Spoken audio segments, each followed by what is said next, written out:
हरे कृष्णा। सो आप सभी भक्तों का हार्दिक स्वागत है आज के इस सत्र में। बड़े लंबे समय के बाद हम ये सत्र ले रहे हैं। सो जस्ट फॉर रिवीजन, हमने तीसरा अध्याय जो है हम उसके बीच में पहुंच गए थे और हमने 25वें श्लोक तक कवर किया था। तो भगवान यहाँ पे निष्काम कर्म की चर्चा कर रहे थे और आज से हम 26 श्लोक प्रारंभ करेंगे। ओके। सो Bhagavad Gita third chapter, Bhagavad Gita third chapter 26 verse. आप सभी को दिखाई दे रहा है ये? ओके। तो अपने अपने स्थान पे पढ़ सकते हैं। न बुद्धि भेदम जनयेद अज्ञानाम कर्म संगिनाम जोशयेत सर्व कर्माणि विद्वान युक्त समाचरन्। न बुद्धि भेदम जनयेद अज्ञानम कर्म संगिनाम जोशयेत सर्व कर्माणि विद्वान युक्त समाचरन्। सो ट्रांसलेशन में देखिए, भगवान कह रहे हैं so as not to disrupt the minds of ignorant men attached to the fruitive results of prescribed duties. A learned person should not induce them to stop work. Rather, by working in the spirit of devotion, he should engage them in all sorts of activities for gradual development of Krishna consciousness. कितना सुंदर भगवान कह रहे हैं, देखिए। देखो, so as not to disturb the minds of ignorant men attached to fruitive results of prescribed duties. So अभी तक भगवान क्या कह रहे थे कि हमें अपने कर्मों के फलों से आसक्त नहीं होना है। अब कुछ व्यक्ति विशेष ऐसे हो सकते हैं जो सोचेंगे कि कर्म फल से अनासक्त कैसे हो, उससे अच्छा तो हम कर्म ही करना त्याग दें। ऐसा भी एक विचारधारा है कि हम कर्म करना ही त्याग दें, क्योंकि कर्म फल से अनासक्ति तो हो नहीं पा रही। और भगवान कह रहे हैं कि हमें फल से आसक्ति नहीं होनी चाहिए, हमें अनासक्त रहना है या उसकी अभिलाषा नहीं करनी, या दूसरे शब्दों पे उसके ऊपर हमारा अधिकार नहीं है। अब फल के ऊपर कैसे अधिकार नहीं है ये भाव नहीं आ रहा, तो एक काम करते हैं, कर्म ही त्याग देते हैं। जैसे भगवत गीता सुनने के पहले अर्जुन का भाव था ना कि मैं ये युद्ध ही नहीं करना चाहता। अब युद्ध जैसी स्थिति में पवित्रता कैसे मेंटेन करें, ये अर्जुन का बड़ा प्रश्न था। कि युद्ध इटसेल्फ धर्म के विरुद्ध है। भगवान भगवत गीता के द्वारा प्रूव कर रहे हैं कि ये युद्ध ही धर्म के लिए है, तो धर्म के विरुद्ध तो नहीं है। लेकिन अर्जुन का बड़ा प्रश्न है कि धर्म का पालन कैसे होगा अगर हम युद्ध करके सबको मारेंगे तो। इसलिए बेटर है कि हम युद्ध ही त्याग दें। और इसी पॉइंट पे भगवान अभी आए हैं कि कुछ लोग जो है वो फल से इतने आसक्त हैं कि अगर आप उनको कहोगे कि फल से अनासक्त होके कर्म करो, तो वो फल से अनासक्त होके कर्म नहीं कर सकते, इनफैक्ट वो कर्म ही त्याग देंगे, ये स्थिति है। इसलिए भगवान अभी इस श्लोक में कह रहे हैं कि ऐसे लोगों को कर्म त्यागने की आवश्यकता नहीं है। इनफैक्ट जो बुद्धिशाली व्यक्ति है ना, न बुद्धि भेदम, तो बुद्धिशाली व्यक्ति जो है जिसने कर्म के सिद्धांत को प्रॉपरली समझा है, उसको एग्जाम्पल सेट करना चाहिए कि देखो कर्म करते हुए व्यक्ति कैसे अनासक्त हो सकता है ना। जैसे उदाहरण के लिए, कोई बच्चा जो है मैथमेटिक्स का प्रॉब्लम सॉल्व नहीं कर पा रहा, मैं अपना उदाहरण देता हूँ, I was very weak in maths, तो मैं प्रॉब्लम ही सॉल्व नहीं कर पाता था। और इसलिए मैं हतोत्साहित होके मैथ्स पढ़ना ही बीच में छोड़ दिया कि पढ़ना ही नहीं है मुझे। तो क्या मेरे टीचर ने मुझे मैथ्स सिखाना छोड़ दिया कि मैं पढ़ना नहीं चाहता इसलिए? ऐसा तो नहीं हुआ। तो अलग अलग तरीके उन्होंने ढूंढ के निकाले, लेकिन मुझे सिखाया जरूर। तो जस्ट बिकॉज हम एक प्रकार का भाव निर्माण नहीं कर पा रहे इसलिए छोड़ ही देना चाहिए, ऐसा नहीं है। भगवान कह रहे हैं कि उनको सिखाने का तरीका अलग होता है। तो अर्जुन एक्सपर्ट है कर्म योग में, तो भगवान कह रहे हैं तुम करोगे, तुम स्टैंडर्ड रखोगे और वो लोग उसे फॉलो करेंगे। इसलिए देखो यहाँ पे क्या कहा जा रहा है देखो, अ लर्नड पर्सन, ये मैं हाइलाइट कर रहा हूँ point, a learned person should not induce them to stop the work. एक बुद्धिशाली व्यक्ति को ये नहीं कभी कहना चाहिए कि अरे ये तो भौतिक कर्म है, तुम तो अभी आध्यात्मिक मार्ग पे चल रहे हो, तो इन भौतिक मार्ग को छोड़ दो। ऐसा नहीं कहना चाहिए। उसके विपरीत ये कहना चाहिए कि तुम जो भी कुछ कर रहे हो वो सब भगवान के लिए करो, ऐसे भाव से करो, है ना? Rather by working in the spirit of devotion he should engage them in all sorts of activities. देखो, विद्वान युक्त समाचरण, एक विद्वान व्यक्ति क्या करता है, वो समाज को सभी प्रकार के कर्म करने में प्रेरित करता है, लेकिन उनको कहता है कि इसके पीछे भाव क्या होना चाहिए, कि ये कर्म मैं भगवान के लिए कर रहा हूं। तो जब ये भाव धीरे धीरे आना स्टार्ट होगा कि मैं ये कर्म भगवान के लिए कर रहा हूं, अच्छा, तो प्रश्न ये उठ सकता है कि भगवान के लिए कर रहा हूं, तो भी कर्म तो भौतिक कर्म ही है, क्या अंतर हो गया दोनों में? ये प्रश्न उठ सकता है ना कि कर्म तो भौतिक कर्म ही है। मैं पहले भी जॉब पे जा ही रहा था, अभी भी जॉब पे जा ही रहा हूं। पहले भी मैं व्यापार कर रहा था, अभी भी मैं व्यापार कर रहा हूं। तो ये किस प्रकार से कर्मयोग हो गया? तो कर्मयोग इस प्रकार से हो गया कि पहले आपका भाव क्या था? मेरा भाव ये था कि मेरे बच्चे हैं, मैं उनके लिए पैसे कमा रहा हूँ। मेरी वाइफ है, मैं उनके लिए पैसे कमा रहा हूँ। या वाइफ सोचती थी कि मैं मेरे हस्बैंड के लिए, मेरे बच्चों के लिए जो भी कुछ कर रही हूँ। तो हमारा एम जो है वो सीमित था, it was very limited to one family. उससे अच्छे लोग होते हैं जो सिर्फ अपने फैमिली का नहीं सोचते लेकिन समाज का सोचते हैं। उससे भी अच्छे लोग होते हैं जो केवल समाज का नहीं सोचते अपितु देश का सोचते हैं। उससे भी श्रेष्ठ वो व्यक्ति है जो केवल देश का नहीं सोचते लेकिन पूरे पृथ्वी का सोचते हैं, कि पृथ्वी पे सारे जीव है उनका भला हो। और उससे भी श्रेष्ठ वो है जो ये जानते हैं कि सब भगवान के पुत्र है, इसलिए भगवान की सेवा करो।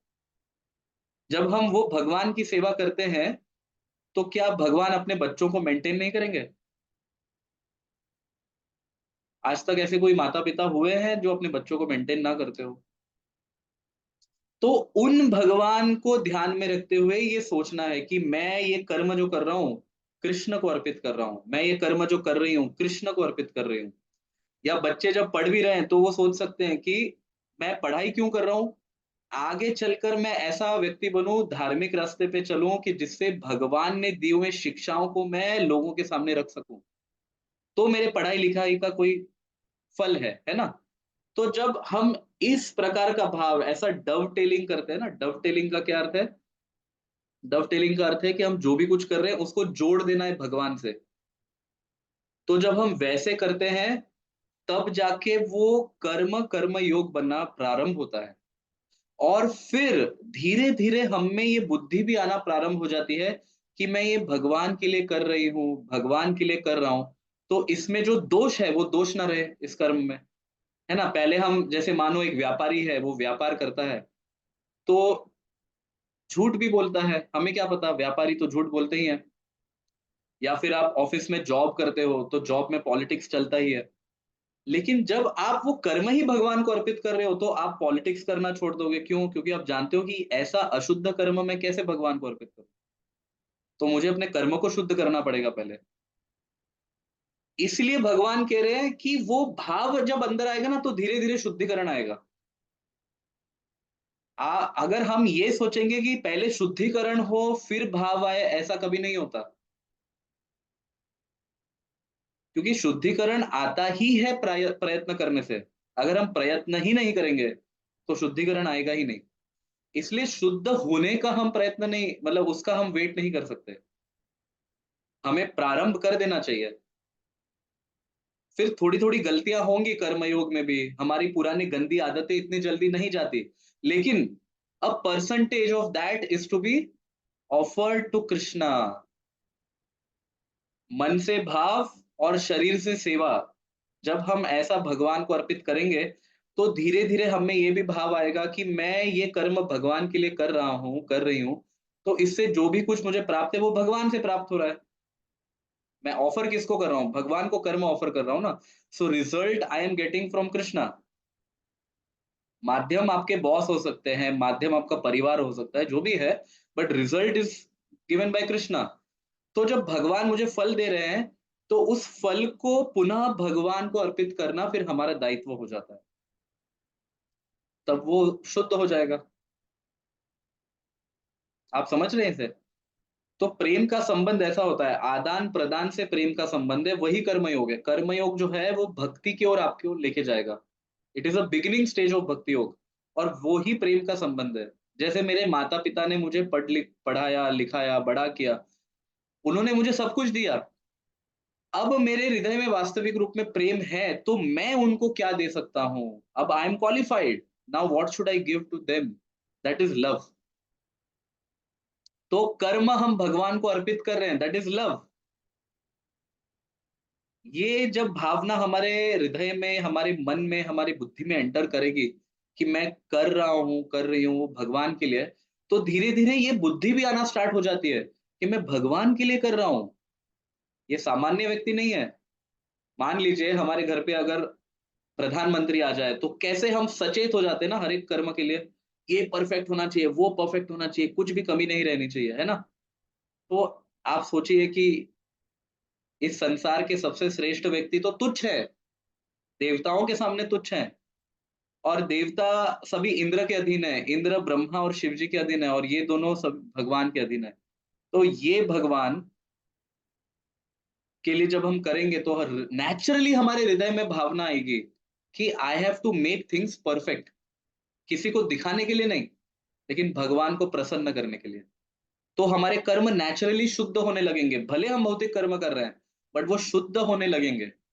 लेकिन पहले आप अपने परिवार के लिए कर रहे थे, अपने लिए कर रहे थे, तो उसमें एक्सप्लॉयटेटिव टेंडेंसी आती है कि मेरा परिवार है, उनको मैं बेस्ट देना चाहता हूँ, मेरे लिए मैं कर रहा हूँ, उनको मैं अपने लिए बेस्ट लेना चाहता हूँ। तो दूसरों को नुकसान पहुंचा के खुद को फायदा कराने की टेंडेंसी जो है ना, वो सेल्फिशनेस में है, उसके कारण है। तो कर्मयोग इज द वे कि आप सेल्फलेस कैसे बनो, तो वो भगवान को अर्पित करना स्टार्ट कर दो, तो नेचुरली अंदर से इंटेलिजेंस होगा कि अभी तक मैं ऐसा कर रहा था, अब ये नहीं करना है, क्योंकि कृष्ण ऐसा कर्म स्वीकार नहीं करेंगे, है ना? कृष्ण ऐसा कर्म स्वीकार नहीं करेंगे, तो नेचुरली अंदर से आने लग जाता है। And that is the process of भक्ति योग। तो कर्म योग से भक्ति योग इस प्रकार से प्रारंभ होता है। अब इस श्लोक में भगवान कह रहे हैं कि इसलिए बुद्धिशाली व्यक्ति को चाहिए कि वो कम बुद्धिशाली व्यक्ति, मतलब जो जानता नहीं है कैसे कर्म को भगवान से अर्पित करे, तो बुद्धिशाली व्यक्ति को चाहिए कि वो सभी प्रकार के कर्मों में एक सामान्य व्यक्ति को एंगेज करे। ये ना कहे कि ये भौतिक कर्म है, ये कहे कि तुम इसको एक्सपर्टली करो, लेकिन भगवान के लिए करो। इस प्रकार से होना चाहिए। अब भगवान के लिए कैसे कर सकते हैं? मान लीजिए कोई बहुत बड़ा इंडस्ट्रियलिस्ट है, या कोई अच्छा पैसे वाला व्यक्ति है, तो अपना धनराशि वो धार्मिक कार्य के लिए अर्पित कर सकता है। या कोई ज्ञानी व्यक्ति है, तो ज्ञानी व्यक्ति क्या करेगा? ज्ञानी व्यक्ति अलग अलग इंस्टीट्यूट्स में जाके, कॉर्पोरेट सेक्टर्स में जाके अपने नॉलेज को शेयर करेगा, भगवत गीता को। That is how a knowledgeable person can serve. कोई म्यूजिशियन है, तो वो कैसे भगवान को अपने कर्म अर्पित कर सकता है? तो म्यूजिशियन अपना म्यूजिक ना छोड़े, लेकिन वो सात्विक स्तर के जो संगीत है वो बनाए, या भगवान के भजन बनाए, भगवान के लिए संगीत करे, तो ये कर्म योग होता है। जैसे अर्जुन लड़ना नहीं छोड़ रहा, अर्जुन को भगवान कह रहे मेरे लिए लड़ो। अभी लड़ने जैसा तामसिक कार्य क्या हो सकता है? लड़ने में लोगों का गला काटना है, वहां पे खून होगा, लोगों का खून बहेगा, ये सब है। इतना तामसिक और घोर कार्य है, और कृष्ण कह रहे कि ये मेरे लिए करो। जब घोर से घोर कार्य कृष्ण के लिए अर्पित हो सकता है, तो हमारे छोटे मोटे कार्य क्यों नहीं हो सकते भगवान के लिए? एंड कृष्ण कहते हैं मैं प्रसन्न होता हूं उससे। तो कर्मयोग प्रारंभ होता है सभी प्रकार के कर्म को भगवान को अर्पित करने से। आप समझ पा रहे हैं इसे? सो अभी 3.27 में, ये बहुत इंपॉर्टेंट श्लोक है, इसको प्लीज नोट डाउन कीजिए। 3.27, प्रकृति क्रियमाणानि गुणैः कर्माणि सर्वशः अहंकार विमूढ़ात्मा कर्ता हम इति मन्यते। कितना सुंदर श्लोक है। प्रकृति ही क्रियमाणानि। The spirit soul, bewildered by the influence of false ego, thinks himself the doer of activities that are in actually carried out by the three modes of material nature। कितना सुंदर भगवान कह रहे हैं। भगवान कहते हैं कि एक्चुअली एक मूर्ख व्यक्ति अहंकार के कारण ये सोचता है कि कर्म वो कर रहा है, लेकिन रियल में कर्म कौन कर रहा है? प्रकृति के तीन गुण कर रहे हैं, या तीन गुण आपसे करवा रहे हैं। मैं अभी राजस्थान जाके आया तो हमने वो पपेट शो देखा था। राजस्थान में पपेट शो बहुत चलता है ना। सो पपेट शो में क्या होता है? पीछे एक व्यक्ति होता है जिसने सभी तार जो है उस पपेट के अलग अलग अलग अंगों पे जोड़ रखे हैं, और जैसा जिस प्रकार से वो तार खींचता है, जितना खींचता है, जहां खींचता है, उसके अंग वैसे वैसे कार्य करते हैं, है ना। सो ये है पपेट शो। उस टाइम पे जब पपेट शो चल रहा था ना, तो एग्जैक्टली ये श्लोक मेरे दिमाग में आया था। एग्जैक्टली ये श्लोक आया था कि ऐसा ही प्रकृति भी हमारे साथ करती है। प्रकृति क्या करती है? प्रकृति क्रियमाणानि गुणै ही कर्माणि सर्वश। गुणों के माध्यम से, प्रकृति के तीन गुण है, सात्विक, राजसिक, तामसिक। इन तीन गुणों के माध्यम से क्या करती है? आपको कर्म करवाती है। भगवान कहते हैं इसका विपरीत व्यक्ति क्या सोचता है? अहंकार विमूढ़ आत्मा, एक मूर्ख व्यक्ति ये सोचता है कि मैं करता हूं, करता हम इति मन्यते। उसकी मान्यता क्या है? कि मैं करता हूं। लेकिन भगवान उसके लिए क्या शब्द प्रयोग कर रहे हैं? दो शब्द प्रयोग कर रहे हैं। एक विमूढ़ आत्मा, कि वो महामूर्ख है, और दूसरा अहंकारी है। ये दो शब्द प्रयोग कर रहे हैं भगवान। कि मूर्ख व्यक्ति अहंकार के कारण सोचता है कि वो करता है, लेकिन करता कौन है? प्रकृति के तीन गुण। अभी इसमें प्रश्न बहुत बड़ा उठ सकता है। प्रश्न क्या उठेगा सोचिए। अगर करने वाले ही तीन गुण हैं, प्रकृति है, तो मैं पाप करूं पुण्य करूं, क्या प्रॉब्लम है? मैं पाप भी तो कर सकता हूं। पहले भगवान कह रहे कर्म मुझे अर्पित करो, मतलब मैं करता था। अब भगवान कह रहे कि तुम करता नहीं हो, प्रकृति के तीन गुण है। ये प्रश्न उठ सकता है कि नहीं उठ सकता? अब जब प्रकृति के तीन गुण करवा रहे, मतलब मैं तो रिस्पॉन्सिबिलिटी से फ्री हूं। दैट मीन्स अगर मुझे पाप करना भी है तो मैं थोड़ी कर रहा हूं।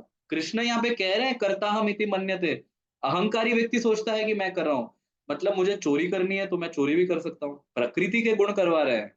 कृष्ण कह रहे हैं प्रकृति के गुण करवा रहे हैं। ये प्रश्न उठ सकता है कि नहीं उठ सकता?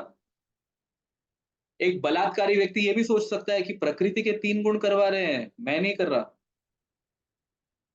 आतंकवादी सोच सकते हैं प्रकृति के तीन गुण करवा रहे हैं, मैं नहीं कर रहा। सोच सकते हैं कि नहीं?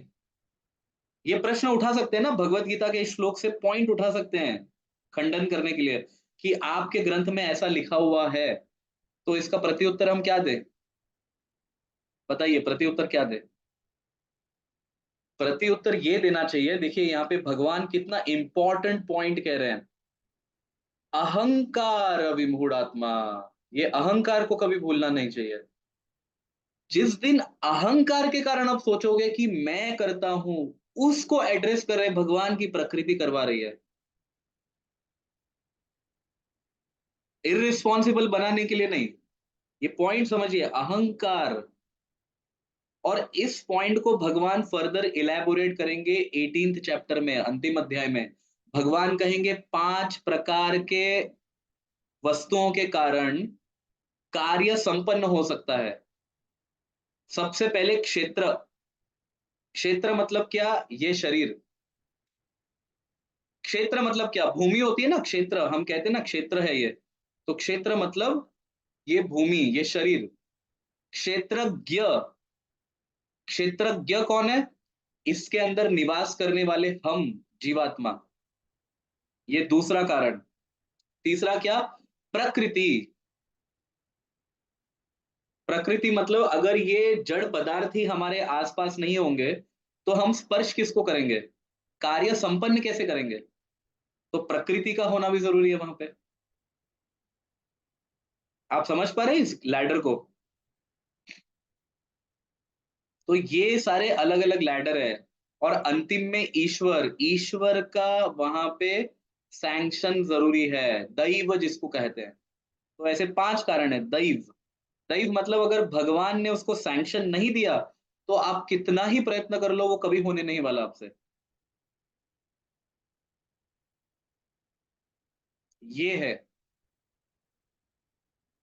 So it is very important हम ये समझे कि जहां पे हम में अहंकार आ रहा है, वहां पे शास्त्र कहते हैं कि तुम करता नहीं हो, प्रकृति तुमसे करवा रही है। और जहां पे आप इररिस्पॉन्सिबल बन रहे हो, वहां पे शास्त्र कहते हैं कि तुम्हारे किए बिना कुछ नहीं होने वाला, तुम्हें करना ही पड़ेगा। जैसे भगवान यहाँ अर्जुन को बता रहे हैं कि यू हैव टू एक्ट। तो आपको निमित्त बनना ही पड़ेगा उस कार्य के लिए। तो शास्त्र एक दूसरे में कॉन्ट्राडिक्ट जरा भी नहीं कर रहे हैं, शास्त्र बिल्कुल बराबर कर रहे हैं। लेकिन जब अहंकारी बनता है जीव, तो उसके लिए शास्त्र आदेश करते हैं कि अहंकारी बनो मत। अगर प्रकृति सब छीन लेगी तो तुम करोगे क्या? मान लीजिए, एक उदाहरण मैं आपको देता हूं। अगर भूमि में से अनाज ही नहीं उगे, तो क्या किसान अनाज उगा पाएगा? अगर किसान अनाज ही नहीं उगा सकते, तो आप खाओगे क्या? आप मेंटेन कैसे करोगे अपने फैमिली को? हर एक चीज डिपेंडेंट है एक दूसरे पे। आप कोई भी दुनिया का विषय ले लो, अल्टीमेटली वो निर्भर है प्रकृति पे। अल्टीमेटली वो निर्भर है प्रकृति पे। ऐसा कह भी दो ना आप कि मैं किसी पे निर्भर नहीं हूं, मैं सब कुछ खुद कर सकता हूं, लेकिन शरीर तो प्रकृति ने आपको दिया है। शरीर किससे बना है बताइए? शरीर किससे बना है? पृथ्वी, जल, अग्नि, वायु, आकाश, ये 5। शरीर के अंदर आत्मा स्थित है, लेकिन फिर भी वो कार्य नहीं कर सकता। आत्मा को करना पड़ेगा सूक्ष्म शरीर के माध्यम से, जिसको लिंग शरीर भी कहा गया है। तो व्हाट इज दैट लिंग शरीर? मन, बुद्धि, अहंकार। अगर मन नहीं है, बुद्धि नहीं है, अहंकार नहीं है, तो फीलिंग ही नहीं होगी। तो ये तो विभिन्न भिन्न प्रकृति अष्टधा, ये भगवान भगवत गीता में कह रहे हैं कि ये 8 जो एलिमेंट्स है, ये मेरी भिन्न प्रकृति है। तो हाँ, आ गए ना हम प्रकृति के अधीन। तो प्रकृति के बिना कार्य ही नहीं कर सकते। आप अहंकार से ये भी कह दो कि ठीक है, सब मेरी सेवा कर रहे हैं, मैं किसी के नहीं कर रहा सेवा, फिर भी वो सेवा लेने के लिए, वो जीवात्मा आपका जो सेवा कर रहे हैं, उसके लिए भी उन्होंने शरीर धारण किया है। और आप उनसे सेवा स्वीकार कर रहे हो, उसके लिए आपको शरीर धारण करना पड़ रहा है। That means you are dependent on the body. और सेटिस्फैक्शन के लिए मन पे निर्भर हो आप। अगर मन ही नहीं है, तो आप संतुष्ट ही नहीं हो पाओगे। और कोई सेवा ठीक से कर रहा है नहीं कर रहा है, उसके लिए बुद्धि की आवश्यकता है। So you cannot separate material elements, and you cannot give up that. आप उसको छोड़ भी नहीं सकते। तो भगवान ये कहना चाहते हैं कि ठीक है, कर्ता जीवात्मा ही है, मूल कर्ता जीवात्मा ही है, लेकिन जीवात्मा अहंकारी जिस दिन हो जाए कि मेरे कारण सब कुछ हो रहा है, तो भगवान कह रहे हैं कि तुम निर्भर हो किसी पे। और हर एक व्यक्ति किसी ना किसी पे निर्भर है। इनफैक्ट प्रकृति भी प्रकृति पे निर्भर है। जैसे मैं आपके सामने ये लैपटॉप से कह रहा हूं, हम जूम आईडी पे डिस्कस कर रहे हैं, ठीक है? तो लैपटॉप जड़ पदार्थ है, लेकिन लैपटॉप मैंने किसी के ऊपर रखा हुआ है ना? तो लैपटॉप भी किसी के ऊपर स्थित है, तो लैपटॉप किसी पे निर्भर है। हवा में लैपटॉप नहीं लटक सकता। और जिस वस्तु को मैंने लैपटॉप का बेस बनाया हुआ है, वो भी किसी के ऊपर स्थित है। अल्टीमेटली सब कुछ पृथ्वी पे स्थित है, तो अल्टीमेटली जड़ भी जड़ पे ही निर्भर रहता है। और मूल जड़ पदार्थ जो है, वो भगवान के ऊपर निर्भर है। So there are two types of realities, दो प्रकार के सत्ता है। एक स्वतंत्र सत्ता, स्वतंत्र इंडिपेंडेंट रियलिटी, जिसका कारण कोई नहीं है, ही दैट, वो रियलिटी सबका कारण है। दैट इंडिपेंडेंट रियलिटी, उसको हम कहते हैं भगवान। और एक है निर्भर सत्ता। निर्भर सत्ता मतलब क्या? Dependent reality. तो प्रकृति और जीव, ये डिपेंडेंट रियलिटी है, सत्य है ये, इनका अस्तित्व सत्य है, लेकिन ये निर्भर है। लेकिन इन दोनों से परे एक है, कौन? इंडिपेंडेंट, दैट सुप्रीम पर्सन, भगवान। इसकी चर्चा मैंने भगवत गीता आपके जो 6 डे सेमिनार हुए थे उसमें भी की थी मैंने। How to prove God's existence. नास्तिक जो होते हैं उनके लिए सबसे बड़ा प्रश्न है ये, कि भगवान का वो अस्तित्व प्रूव नहीं कर सकते, लेकिन भगवान का अस्तित्व प्रूव होता है इस जगत के माध्यम से। जैसे अंधेरे में कहीं से किरण, सूर्य की किरण आ रही है, तो वो किरण अपने आप में प्रूव कर देता है कि सूर्य का अस्तित्व है, क्योंकि किरण किससे आ रहा है? सूर्य से आ रहा है। किरण हवा में नहीं लटक सकता। किरण को धरने वाला या किरण को प्रकाशित करने वाला सूर्य है। तो दिस प्रूव्स कि there is something beyond nature also. तो उसी प्रकार से जब हम प्रकृति को देखते हैं, तो अपने आप मन में प्रश्न उठता है कि जैसे शिशु जब माता के गर्भ में नहीं होता, तब तक माता के स्तनों में दूध ही नहीं आता। लेकिन जिस समय शिशु आ जाता है गर्भ में, तो अपने आप स्तनों में दूध आना स्टार्ट हो जाता है। ये मैकेनिज्म कहां से आया? दैट परफेक्ट टाइम कि अब दूध आना चाहिए स्तनों में, ये मैकेनिज्म कहां से आया? या फिर आप विचार कीजिए कि जब स्त्री और पुरुष संबंध रखते हैं, तो पुरुष अपने वीर्य के माध्यम से बच्चों की उत्पत्ति करता है। तो उस वीर्य के एक अंश में इतनी शक्ति है कि वो जनरेशन टू जनरेशन आगे और उत्पत्ति कर सकते हैं, है ना? वीर्य का एक अंश जब स्त्री के गर्भ में जाता है, तो उससे नए बच्चों की उत्पत्ति होती है। उनमें इतनी शक्ति आती है कि वो नए और बच्चों को उत्पन्न कर सके। That one drop of semen has that much strength. तो इतना कॉम्प्लेक्स स्ट्रक्चर एक सीमेन के अंदर किसने दिया ये? आपको तो पता भी नहीं कि अपने शरीर में क्या कैसे ऑपरेट हो रहा है। Do you know that? ये अभी एग्जैक्टली इस समय मेरे शरीर में क्या चल रहा है, ये नहीं पता हमें। या फिर हमारे घाव जो है नेचुरली भर जाते हैं, ये कैसे होता है? बताइए, घाव नेचुरली कैसे भर जाते हैं? और एक सबसे भगवान का मैजिकल जो क्रिएशन है, मैं मतलब मेरा मानना ऐसा है, भगवान का सबसे मैजिकल क्रिएशन जो है वो बादल है, क्लाउड्स।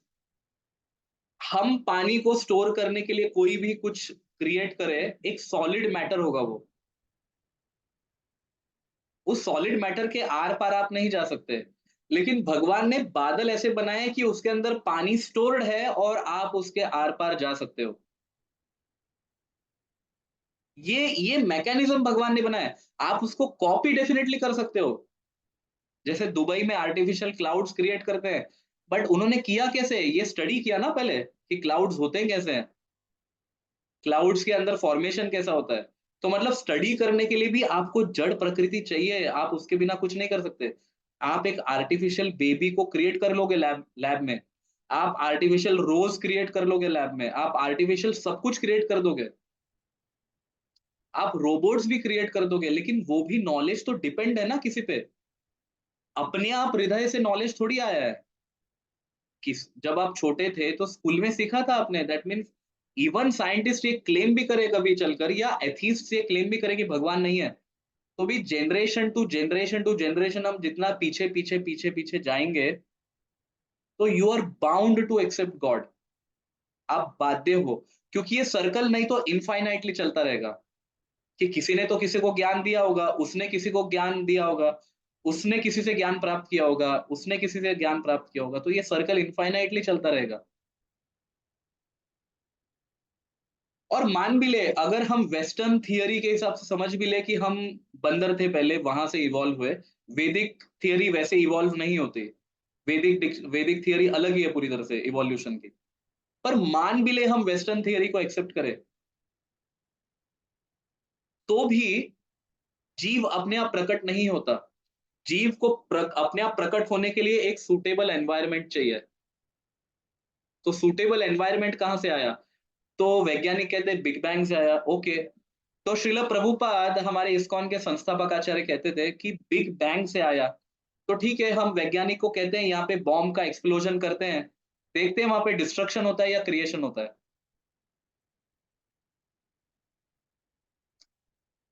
सो उसके पीछे एक बुद्धि चाहिए ही जिसने क्रिएट किया है।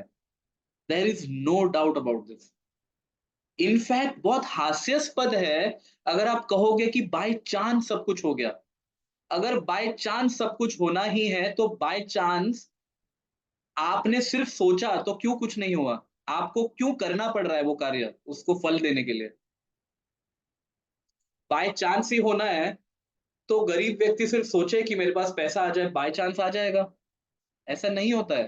There is some person who is directing और उनके कर्म के अनुसार उनको वो प्राप्त हो रहा है। इसलिए भगवान यहाँ पे कह रहे हैं प्रकृति क्रियमाणानि गुणैः कर्माणि सर्वशः अहंकार विमूढ़ आत्मा करता हम इति मन्यते। हम सभी निर्भर है किसी ना किसी वस्तु पे। आप इनफाइनाइटली जितना पीछे हो सके उतना पीछे जाइए। बुद्धि ये कहती है कि कहीं ना कहीं से ये शुरू हुआ है। मान भी लो नास्तिक कहते हैं कि ठीक है हम भगवान को नहीं मानते, हम बिग बैंग के उस पॉइंट को मानते हैं जहां से सब एक्सप्लोड हुआ है। नास्तिक इतना तो मानते हैं कि एक पॉइंट से सब आया है। तो उस पॉइंट को तो सोर्स ऑफ क्रिएशन मानते हो ना आप? उसको हम कहते हैं भगवान। बस डिफरेंस इतना है कि उस पॉइंट को आप निर्जीव मानते हो, उस पॉइंट को हम सजीव मानते हैं। ही इज चैतन्य। और उनको शास्त्र में कहा गया है सत्यम ज्ञानम अनंतम ब्रह्म। वो ब्रह्म कौन है? सत्यम ज्ञानम अनंतम। ब्रह्म मतलब यहाँ पे भगवान है, ठीक है। इट इज नॉट निराकार ब्रह्म। निराकार ब्रह्म भी कहाँ चेतना होती है? निराकार में चेतना होती है कभी भी? लेकिन यहाँ पे शब्द प्रयोग किया है ज्ञानम। ज्ञान शब्द प्रयोग नहीं किया है, ज्ञानम कहा गया है। इसका मतलब क्या है कि that aspect is not consciousness, that aspect is conscious. दोनों में अंतर है। चेतना होने में और चैतन्य होने में अंतर है। चेतना मतलब उसमें गुण नहीं है, लेकिन चैतन्य मतलब दैट ब्रह्मन इज अवेयर, वो जानता है कि वो अस्तित्व में है। आप समझ रहे हो उस बात को? दैट मीन उसमें गुण है।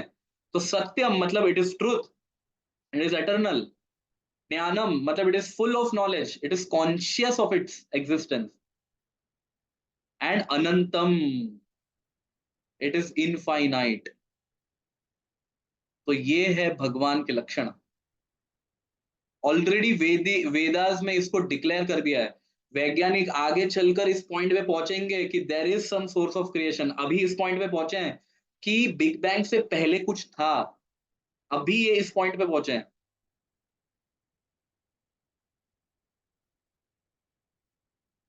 लेकिन वेदास ने उसको डिक्लेयर कर दिया है ऑलरेडी। क्यों?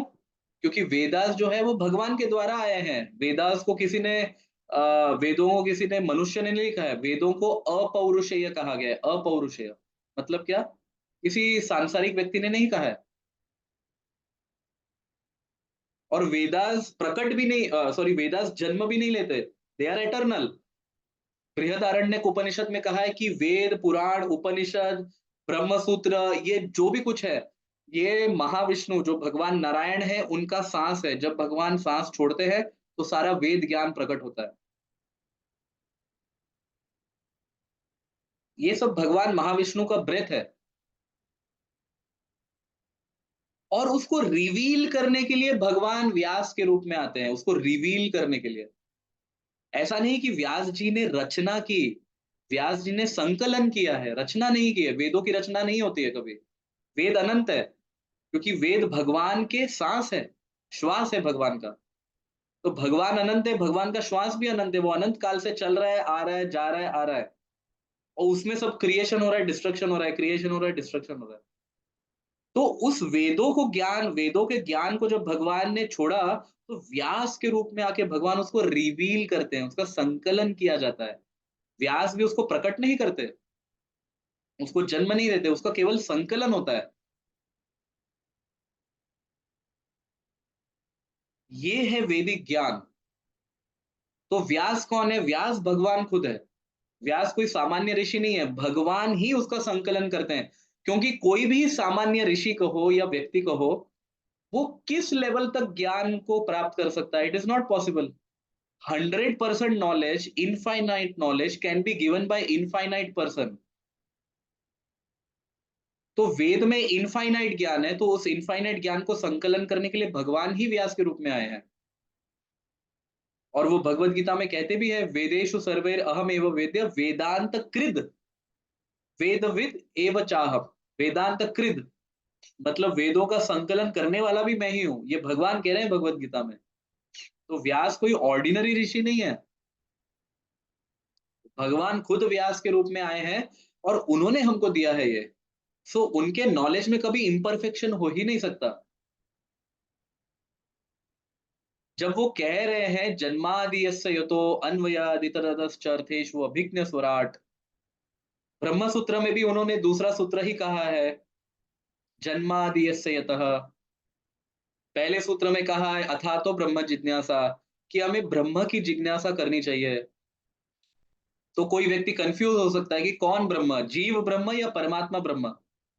तो दूसरे सूत्र में ही उसका खंडन किया है कि जीव ब्रह्म नहीं, जन्मादि यस्य यतः, जिससे सृष्टि का निर्माण हुआ है। सृष्टि स्थिति प्रलय, क्या आपने सृष्टि का निर्माण किया है? इसी पॉइंट पे व्यास नास्तिकवाद का खंडन कर रहे हैं।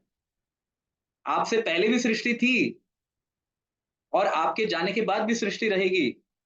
और उस सृष्टि का विनाश जो है केवल ब्रह्म कर सकते हैं, मतलब भगवान कर सकते हैं। फिर पुनः सृष्टि केवल भगवान कर सकते हैं। क्योंकि बेस इंग्रेडिएंट्स होते हैं ना, सृष्टि के बेस इंग्रेडिएंट्स। जैसे हम ये क्लेम तो कर सकते हैं कि हम जल को लेबोरेटरी में क्रिएट करेंगे, लेकिन जल के जो बेसिक इंग्रेडिएंट्स है हाइड्रोजन, ऑक्सीजन, उसको कहां से क्रिएट करोगे?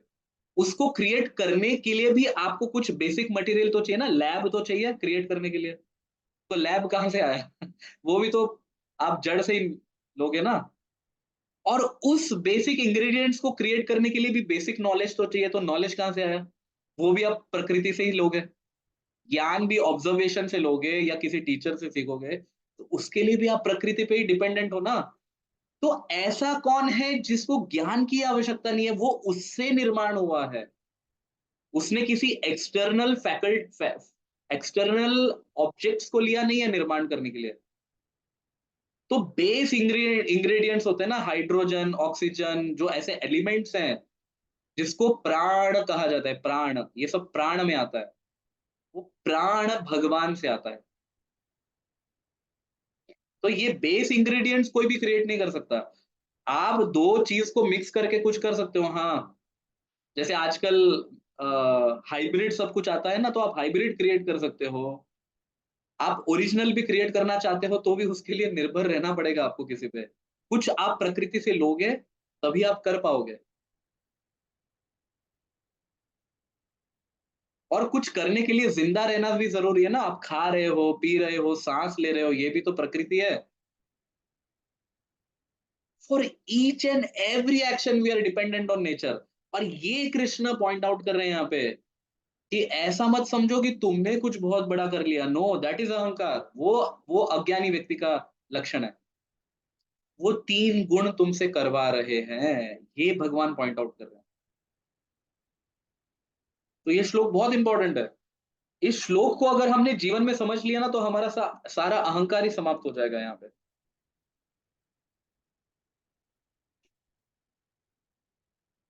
अभी आगे देखिए, भगवान कह रहे हैं, तत्ववित्तु महाबाहो गुण कर्म विभागयो गुण गुणेशु वर्तन्ता इति मत्वा न सज्जते। One who is in the knowledge of absolute truth, देखो, तत्वविद तू महाबाहो, O mighty armed, does not engage himself in the senses and sense gratification, knowing well the differences between work in devotion and work for fruitive activities, fruitive results। अब भगवान यहाँ पे कह रहे हैं कि एक तत्वविद व्यक्ति जो है, तत्वविद का मतलब क्या है? यथार्थ में देखना। कुछ लोग जो हैं वो केवल देखते हैं, लेकिन फिर भी देख नहीं पाते। और कुछ लोग वास्तविक रूप में देखते हैं, मतलब क्या? अब दोनों भी व्यक्ति देख ही रहे हैं ना। देखो अभी मैं आपको एक उदाहरण देता हूँ, सबको समझ में आने वाला उदाहरण। आप एक बच्चे के सामने ग्लास, कांच का ग्लास रखो, पानी भर दो उसके अंदर और चम्मच डाल दो। वो चम्मच कैसा दिखता है? बताइए। टेढ़ा दिखता है, बेंड हुआ है दिखता है ना चम्मच। बच्चा भी उसको देख रहा है, बड़ा भी उसको देख रहा है, लेकिन दोनों के देखने में अंतर है। बच्चा उसको देख रहा है कि चम्मच टेढ़ा हो गया, लेकिन बड़ा जानता है कि चम्मच टेढ़ा नहीं है, वो डेंसिटी के कारण वो दिख रहा है वैसा। तो देख कौन रहा है वास्तविक रूप में? देख तो दोनों भी रहे हैं, लेकिन एक ज्ञान के माध्यम से देख रहा है और एक सिर्फ देख रहा है। तो तत्वविद का अर्थ क्या है? जो दिख रहा है उसके पीछे क्या चल रहा है उसको देखना, वो एक्चुअली देख रहा है। उसके पीछे क्या चल रहा है जो सामान्य जनता को दिख नहीं रहा, उस चीज को देखना, उस व्यक्ति को कहते हैं तत्वविद। मतलब वो तत्व को समझ रहा है। तत्व मतलब क्या? हर एक वस्तु के अस्तित्व के मूल लक्षण को समझना, उसको कहते हैं तत्व। उसके मूल लक्षण को समझना। जैसे उदाहरण के लिए, सामान्य जनता क्रिकेट देखती है, तो क्रिकेट में वो देखती है कि कितना अच्छा शॉट मार रहा है, कितना बुरा शॉट मार रहा है, बस इतना सीमित है ज्ञान। लेकिन जो एक्सपर्ट है, जिसने वो उस खेल के विषय में ज्ञान प्राप्त किया है, वो जानता है कि ये कौन सा, इसको कवर ड्राइव बोलते हैं, इसको क्या बोलते हैं, जो भी है। I am not expert in that, but कहने का तात्पर्य क्या है कि तत्व में देखना उसको। हम समझ सकते हैं कि इधर सिक्स मारना चाहिए था, सिक्स क्यों नहीं मारा यहाँ पे? तत्वविद व्यक्ति जानता है कि वो नहीं मारना चाहिए था वहां पे। आप समझ रहे हैं इस उदाहरण को, मैंने क्यों क्रिकेट का उदाहरण दिया? सो तत्व में जानने वाला व्यक्ति समझता है कि प्रकृति कैसे कार्य करती है। इसलिए भगवान कहते हैं कि उस व्यक्ति को भेद करना चाहिए कि मैं भोग के लिए कर्म नहीं करूं, अपितु मैं धार्मिक कार्य के लिए कर्म करूं, भगवत सेवा के लिए कर्म करूं। ये तत्वविद व्यक्ति को समझना चाहिए, और उसके अंदर वो बंधेगा नहीं कभी भी। This is the essence of this श्लोक।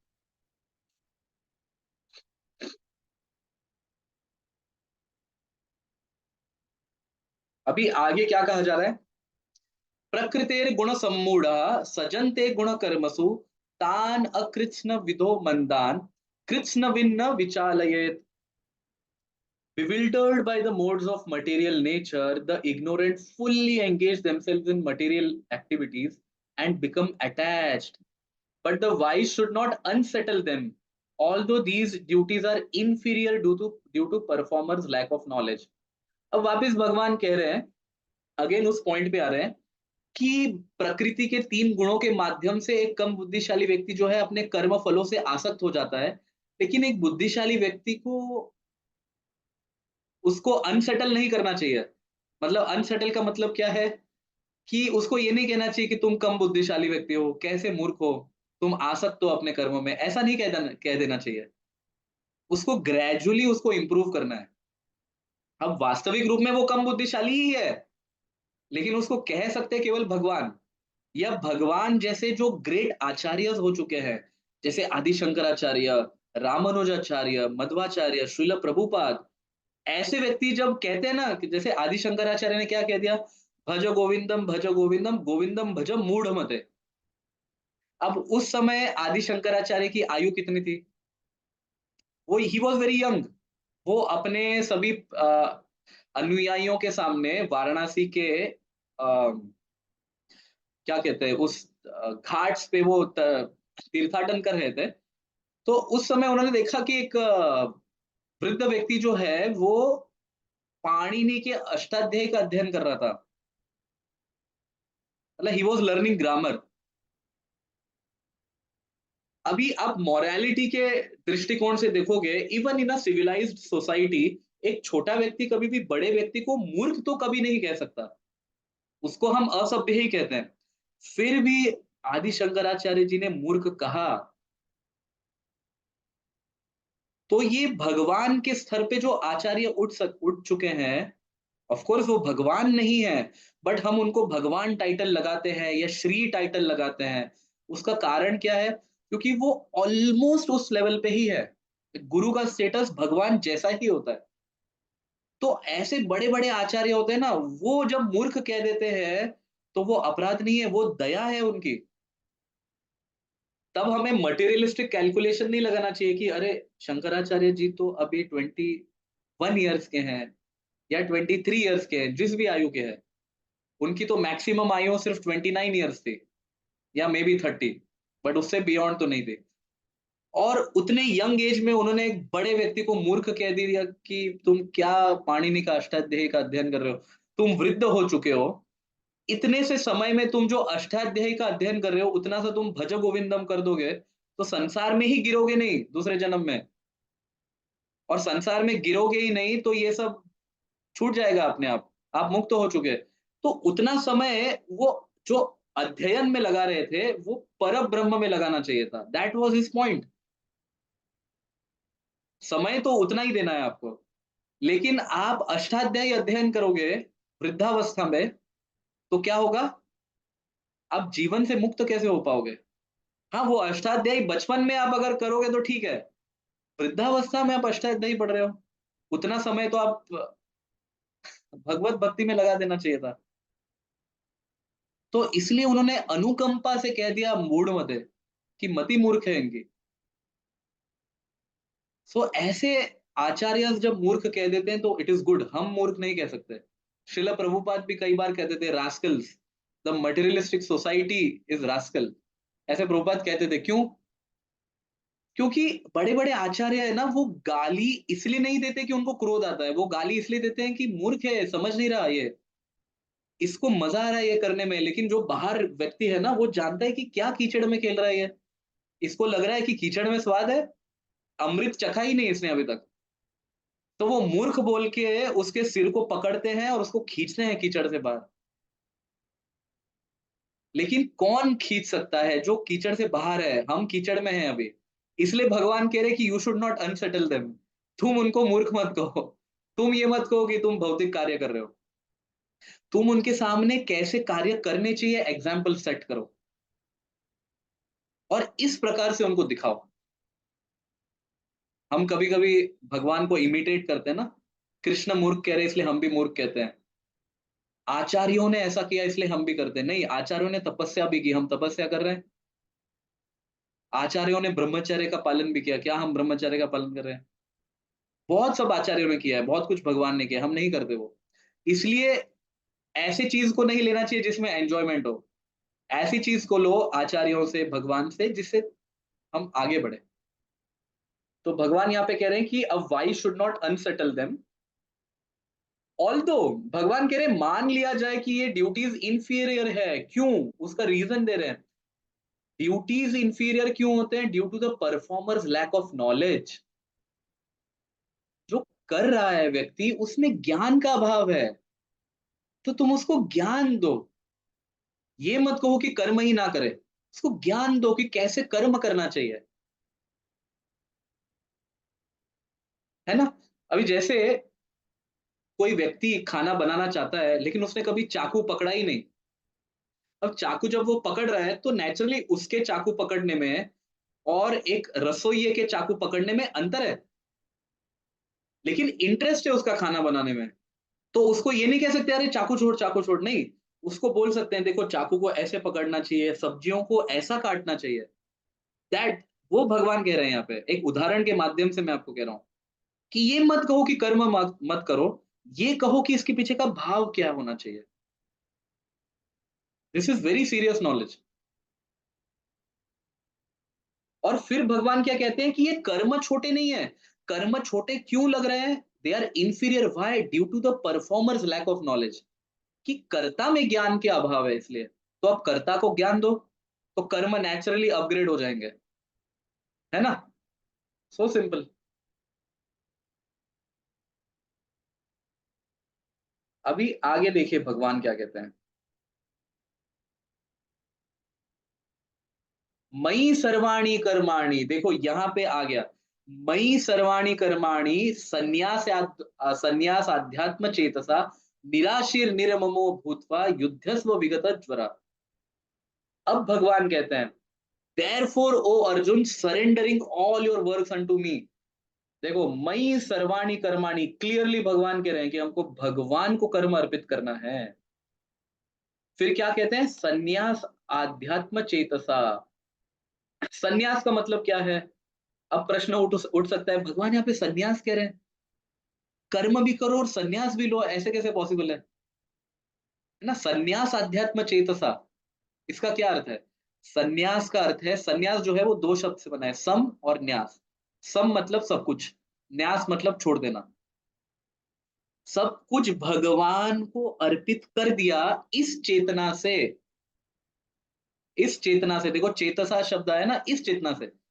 मई सर्वाणी कर्माणि, सब कुछ भगवान के लिए करना है। किस भाव से? संन्यास आध्यात्म चेतसा, कि मैं ही भगवान का हूं।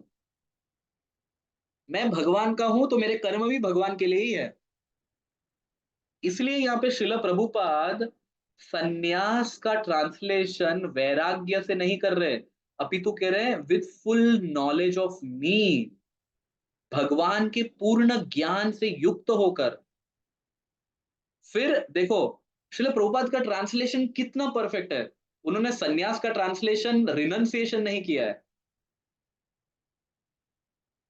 फिर देखो क्या, निराशीर निर्ममो भूत्वा, मतलब क्या? Without desire for profit. फिर क्या? With no claims of proprietorship and free from lethargy. ये तीन कंडीशंस भगवान सामने रख रहे हैं अर्जुन के सामने। क्या? सबसे पहले इससे मेरा क्या फायदा होगा, ये सोच के युद्ध मत करो। युद्ध करके मैं सब पे राज करूंगा, ये सोच के भी युद्ध मत करो। और आलस, मैं युद्ध क्यों करूं, ऐसे कैसे युद्ध कर सकता हूं, इस भावना से भी युद्ध मत करो। ये तीनों भावनाओं का त्याग करना है। जबकि इनमें से दो भावना तो भगवान ने पहले सकाम कर्म में कही है। क्या कही? श्लोक आता है, भगवान क्या कह रहे हैं? हतो वा प्राप्स्यसि स्वर्गम जित्वा वा भुक्षसे महिम। ये भगवान ऑलरेडी कह चुके हैं। अभी भगवान कह रहे हैं कि ऐसी भावना नहीं होनी चाहिए। लेकिन पहले भगवान ने क्या कहा, कि तुम अगर युद्ध करोगे और तुम्हारी मृत्यु हो गई तो तुम स्वर्ग का भोग करोगे, और तुम जीतोगे तो तुम पृथ्वी का भोग करोगे। तो मतलब पहले भगवान ने इच्छा दिखाई युद्ध करने के लिए, अब भगवान कह रहे हैं कि ये इच्छा से युद्ध मत करो। इसका मतलब क्या है कि प्रारंभ में इच्छाओं के बिना तो व्यक्ति कर्म कर ही नहीं सकता, इच्छा तो होनी चाहिए। लेकिन जब आप इच्छा से कर्म कर रहे हो, तो कर्म से जो फल आने वाला है उसे अनासक्ति की चर्चा भगवान करे, आसक्त मत हो जाना। इच्छा होना ठीक है, आसक्त नहीं हो सकते उससे। फिर फल क्या आएगा ये भगवान निर्धारित करेंगे। इसलिए भगवान यहाँ पे तीन कंडीशंस अर्जुन के सामने रख रहे हैं। कौन से? एक तो एक तो कौन सा? पहला कंडीशन क्या है बताइए? पहला कंडीशन है कि इससे मेरा मुझे क्या लाभ होगा, ये मत सोचो। दूसरा कंडीशन है कि मैं भोग करूंगा, आई एम द प्रोप्राइटरशिप, ये भी मत सोचो, आई एम द प्रोप्राइटर, मैं मालिक हूं, ये भी मत सोचो। और तीसरा, आलस का त्याग कर दो। इन तीनों भावनाओं से भगवान कह रहे हैं युद्ध करो। और ये तीनों भावना सेकेंडरी है, प्राइमरी भावना क्या है? मई सर्वाणी कर्माणी, कि कर्म मेरे लिए करो, ये प्रथम भावना। दूसरी भावना क्या है? इमीडिएटली बाद में, मेरे ज्ञान से युक्त होकर संन्यास आध्यात्म चेतसा। फिर बाद में तीसरे लेवल पे भावना ये है कि लाभ के लिए नहीं, प्रोप्राइटरशिप के लिए नहीं, मतलब भोग करने के लिए नहीं, कंट्रोल नियंत्रक बनने के लिए नहीं, तुम नियंत्रक नहीं हो, और आलस के लिए, ये तीनों का त्याग। तो भगवान यहाँ पे कंडीशन रख रहे हैं कि युद्ध किस भावना से करने के कारण वो योग कहलाएगा। एंड सिमिलरली क्योंकि अर्जुन क्षत्रिय है, उसके लिए कर्म युद्ध है, वैसे आप जिस भी वर्ण में आते हो वैसे वैसे कार्य करना आपके लिए कर्मयोग बनेगा। लेकिन भावना ये कंडीशंस के अनुसार होनी चाहिए। अगेन रिपीटिंग, भगवान के लिए करना, भगवान के ज्ञान से युक्त होके करना, लाभ रहित होके करना, लाभ की भावना से, भोग की भावना से रहित होके करना, और आलस से रहित होके करना। 5 फैक्टर्स, तब जाके ये कर्मयोग बनता है। So we end our session here. Hare Krishna. ग्रंथराज श्री भगवत गीता की जय, जगत गुरु श्रील प्रभुपाद की जय। किसी को कोई भी प्रश्न है, मैं आप सभी को अनम्यूट कर रहा हूं यहाँ पे। Yes, any questions? यस प्रभु, यस प्रभु, पूछिए। आपको अनम्यूट करना पड़ेगा। प्रभु जी, मैं ये कह रहा था कि आपने बोला कि कोई भी कर्म करे तो भगवान को समर्पित करके करे तो वो हम्म। कर्म योग हो जाता है, जी। बनते नहीं है। तो मैं ये कह रहा था कि आपने जैसे बताया कि युद्ध करेंगे अर्जुन, हम्म। तो उसका गला काटना, खून हो जाना, तो वो भी एक तामसिक है। तामसिक है, यस। तो वो कृष्ण के लिए किया उन्होंने कर्म। हम्म। लेकिन जब हम भी तामसिक कर्म करते हैं, जैसे स्टॉक मार्केट वगैरह, क्रिप्टो करेंसी, लेकिन मैं ऐसे सोचूं कि मैं भगवान को समर्पित कर रहा हूँ, तो ये भी चाहिए। देखो, दोनों के बीच में अंतर क्या है? आपका प्रश्न बहुत अच्छा है, इनका प्रश्न समझ में आया सभी को? मैं आप सभी से रिक्वेस्ट करूंगा कि अपने वीडियोस ऑन कीजिए। इनका प्रश्न समझ में आया आपको कि अर्जुन जो तामसिक कर्म कर रहे हैं, जैसे खून करना, ये तामसिक है ना? ये तामसिक है कर्म। ये कोई civilized, war is not a lifestyle of civilized person, है तो ये तामसिक।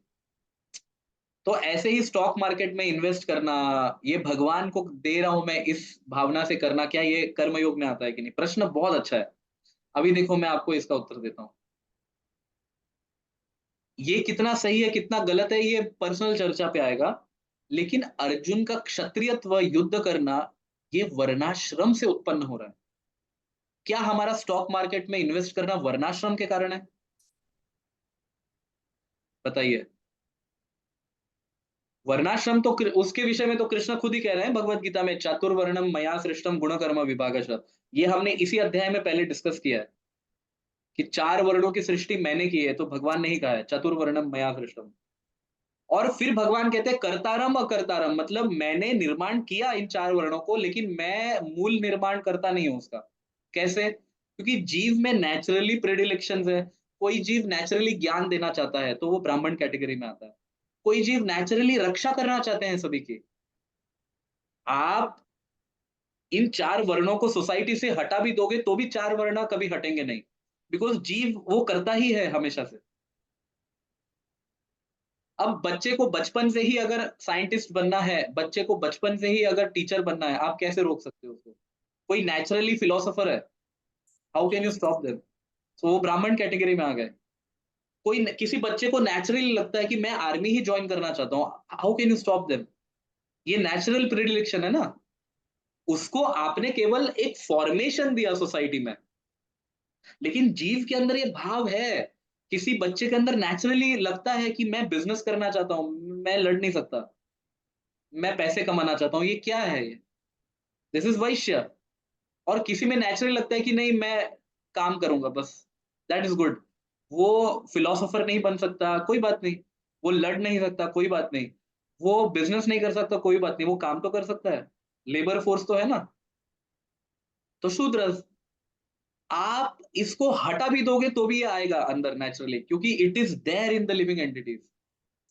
अब भगवान यहाँ पे कह रहे हैं कि चतुर्वर्णों को मैंने क्रिएट किया, किस भाव से? क्योंकि जीव भगवान का अंश है। जीव भगवान का अंश है, तो जीव के अंदर ये भावना है, मतलब भगवान के अंदर जीव है और जीव के अंदर ये भावना है। तो उस सेंस में वो भगवान कह रहे हैं कि मेरे से 4 वर्ण उत्पन्न हुए हैं। फिर भगवान उसी श्लोक में दूसरे लाइन में कह रहे हैं कर्तारम अकर्तारम, मतलब मैं उसका कर्ता भी हूं लेकिन अकर्ता भी हूं। मतलब एक्सप्लॉइटेटिव टेंडेंसी जो है वो भगवान के कारण नहीं है, नेचुरल टेंडेंसी है वो भगवान के कारण है। वो एक्सप्लॉइटेटिव टेंडेंसी क्या है? प्रकृति क्रियमाणानि, वो उधर से आई है। तो अब आपके पॉइंट पे आ रहा हूं मैं कि अर्जुन का लड़ना और अर्जुन का न लड़ना, ये दो भाव है, ठीक है। अर्जुन का न लड़ना और भगवान की बात को न मानना, ये अहंकार था, क्योंकि वो भगवान ने क्रिएट किए हुए वर्णाश्रम को स्वीकार नहीं कर रहे थे, जो कि वो क्षत्रिय है, और क्षत्रिय होने के नाते अधर्म से युद्ध करना उनका काम था। अगर वो युद्ध नहीं करेंगे, और युद्ध वो पहला ऑप्शन भी नहीं था, युद्ध हमेशा लास्ट ऑप्शन था। पांडवों ने कितना मेहनत किया युद्ध को टालने का, है ना। सो उस लास्ट ऑप्शन को भी अगर वो नहीं करेंगे, फिर दुर्योधन को कंप्लीट फ्रीडम मिलेगा कि वो समाज को एक्सप्लॉइट कर सकता है। तो उसके सामने एक फोर्स खड़ा करना जरूरी था कि उनके ऊपर भी प्रश्न पूछने वाले हैं, ऐसी सरकार भी है जो प्रश्न पूछ सकती है, जो समाज को सही दिशा दिखा सकती है। तो वो फोर्स भगवान जनरेट करना चाहते थे, और फोर्स भगवान सामान्य व्यक्ति में नहीं जनरेट कर रहे हैं, वो क्षत्रिय में कर रहे हैं। तो क्षत्रिय उसका धर्म का पालन नहीं कर रहा था, इसलिए भगवान कह रहे यू हैव टू फाइट। उसके विरुद्ध भगवान का आदेश का पालन न करते हुए भक्ति को एक नया डेफिनेशन देना कि मैं सब कर्म का त्याग करके जंगल में बैठ के तपस्या करूंगा, ये भक्ति है, ये अहंकार है। कृष्ण अगर तुमको कह रहे हैं तुम सबका त्याग करके जाओ तो ठीक है। कृष्ण तुमको कह रहे हैं तुम राजा बनो, राज करो, तो तुम्हारे लिए भक्ति वो है। कृष्ण की आज्ञा का पालन करना भक्ति है। That same principle applies to terrorist also. Terrorist ऐसा कहते हैं कि हम अल्लाह के लिए कर रहे हैं, लेकिन क्या वो क्षत्रिय है? वो क्षत्रिय नहीं है, इसलिए उनका मारना गलत है, वो पाप है। और किसको वो मार रहे हैं? वो मार किसको रहे? They are killing, killing innocent people. But Krishna यहाँ पे अर्जुन को प्रेरित करे तो दुर्योधन को मार। Duryodhan is not innocent. क्या दुर्योधन इनोसेंट है? नहीं है। That is the point. इसलिए अर्जुन का मारना तामसिक होते हुए भी शुद्ध है। इसलिए अर्जुन का मारना तामसिक होते हुए भी शुद्ध है। ये बहुत सारे फैक्टर है। तो कृष्ण का अर्जुन को कहना तुम मारो is pure goodness. It is not the same as, it is not the same as terrorists thinking that Allah has ordered us to kill everyone. These both are different things. ये दोनों ही अलग चीज है। किसको मार रहे हैं और मारने के पीछे की भावना क्या है, ये दोनों जरूरी है। और मार कौन रहा है, ऑफ कोर्स ये तीसरा फैक्टर भी जरूरी है। टेररिस्ट कोई भी बन सकता है, लेकिन क्षत्रिय कोई भी नहीं बन सकता। क्षत्रिय मीन्स रिस्पॉन्सिबिलिटी, है ना, राजा रिस्पॉन्सिबिलिटी लेता है। युद्ध में हमेशा पहले वो आगे रहता है, युद्ध में पीछे नहीं खड़ा रहता। युद्ध में वो आगे रहता है हमेशा, ही लीड्स द आर्मी। और उसके पीछे रीजन क्या है? उसके पीछे रीजन है प्रजा की रक्षा। अब ये अलग बात है कि राजा ही अगर आतंकवादी जैसा है तो अलग विषय है, जैसे दुर्योधन आतंकवादी था, है ना, आतंक निर्माण किया था, तो Krishna is generating an opposition force, that is a different thing. But कहने का तात्पर्य कि क्षत्रिय है वो, और क्षत्रियो को ऑर्डर किया जा रहा है मारो। लेकिन यहाँ पे क्या चल रहा है? यहाँ पे सामान्य सामान्य बच्चों को ज्ञान दिया जा रहा है कि देखो ये सब गलत है, अल्लाह तुम्हें ये देंगे वो देंगे, दिस इज रॉन्ग। तो दोनों सेम नहीं है। उसी प्रकार से स्टॉक मार्केट में इन्वेस्ट करना इज ऑल्सो नॉट सेम। वो वर्णाश्रम से उत्पन्न नहीं हुआ है, लेकिन फिर भी एक रास्ता है उसको शुद्ध बनाने का। मैं ये नहीं कहूंगा कि वो शुद्ध है फिर भी, बट एक रास्ता है जिससे समझ आ सकता है कि हाँ कुछ हद तक वो सही जा रहा है। अगर ऐसा भी है कि अभी आजकल के ज़माने में महँगाई बहुत है, तो आपने कहीं इन्वेस्ट कर दिया, कुछ है, दैट इज़ ऑल राइट, समझ सकते हैं। लेकिन उसका शेयर हमेशा आपको धार्मिक कार्य में लगाना चाहिए। जैसे मान लीजिए उदाहरण के लिए, कितने लोग हैं जो लैंड में इन्वेस्ट करते हैं, लेकिन वो लैंड किसको देते हैं फिर बाद में? अगर उनको शुद्ध बनाना है तो किसको देना चाहिए? शास्त्र कहते हैं कि लैंड जो है वो धार्मिक कार्य के लिए लगना चाहिए। मतलब वहाँ पे आप मंदिर बनवाओ, मंदिर में लोगों को दर्शन के लिए बुलाओ, वहाँ पे मंदिर में ज्ञान दो भगवत गीता का, तो धार्मिक कार्य चल रहा है ना वहाँ पे। तो लैंड खरीदा इन्वेस्टमेंट के भाव से, लेकिन पुण्यशाली व्यक्ति होने के कारण भावना ऐसी भी आई कि ठीक है कुछ हिस्सा तो मैं भगवान के लिए लगा ही सकता हूँ। अब कोई जैसे, मैं ये नाम नहीं लेना चाहता, लेकिन फिर भी हमारे इंडस्ट्रियलिस्ट्स हैं बड़े-बड़े, जैसे टाटा कहो, अंबानी कहो, अदानी कहो, ये क्या करते हैं ये? कोविड के टाइम पे इन्होंने क्या किया बताइए? कोविड के टाइम पे इन्होंने क्या किया? इन्होंने डोनेशंस दिए बड़े-बड़े, है ना? So that is how you should purify. उस तरह से प्यूरिफाई करना चाहिए मनी को। आपके पास समय नहीं है भक्ति करने का, कोई बात नहीं। आपके पास पैसे कमाने का समय है ना, आप पैसे कमाओ, पैसा का एक अंश ऐसे व्यक्ति को दो, जो उसको सही रास्ते पे लगा सके। तो ऐसा नहीं है कि भौतिकवादी भगवान से जुड़ नहीं सकता, जुड़ सकता है, जुड़ सकता है। उसके पास समय नहीं है, कोई बात नहीं। तो अपने एनर्जी का एक पार्ट तो दो भगवान को कम से कम। अब ये कहना भी गलत है कि हम वो भी नहीं कर सकते, देन तो वो तो गलत है। पहले तो भगवान कह रहे हैं कि तुम कर्म ही मेरे लिए करो, कर्म नहीं कर सकते तो फल तो भगवान को अर्पित करो, वो भी नहीं कर सकते, देन दैट इज रॉन्ग ना, वो तो गलत है।